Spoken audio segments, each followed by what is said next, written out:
يا اخوان، السلام عليكم ورحمة الله. تحية طيبة، أسعد الله أوقاتكم بكل خير. نسأل الله إنه يرفع البلاء من بلادنا وينهي الحرب دي ويشفي جرحانا ويرحم موتانا، والحمد لله وجمعة سعيد عليكم.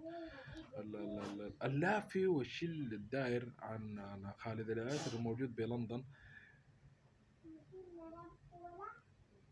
الزول شكله امس كان ضارب حاجة، ولا قبلها كان ضارب شيء. في جلاس أكيد كان ضارب شيء، ونسى انه في موت، وفي ذخيره مدوره، وفي ناس بتشتبك من تصبح لما تغيب، وفي ناس انه في ناس ما لقت تاكل، وناس ما لقت تستحمى، وناس ما لقت تشرب.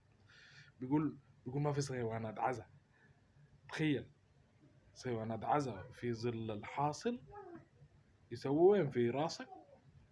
لا نمشي لندن. قالوا نمشي لندن، هناك في قدام باحة قصر بيكنهام ولا المنطقة دي يا شيخ. احسن نمشي نعمل العزاء هناك، وما 3 يوم، نعمل 40 يوم. ناس تاكل وتشرب، وقبل المآسي وقبل البلاوي وقبل الحبر الدنيا تقع يا عم ما تتحكم راسك، تظبط شوية مالك.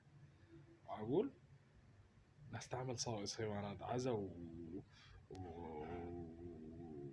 وقصص لا يعلم بها الا الله مع الحاصل ده. هو الناس لو اكلت بتصبر على الاكلات اللي بكره، عشان في ناس شفع، وفي ناس كبار سن، وفي بلاوي يجي يسوون سوان عزا.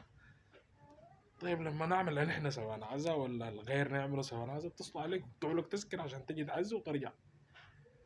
احكي معك لك يا شيخنا، كلام كتير عنك شايفه، والفيديو ليك ان شاء الله باذن الله.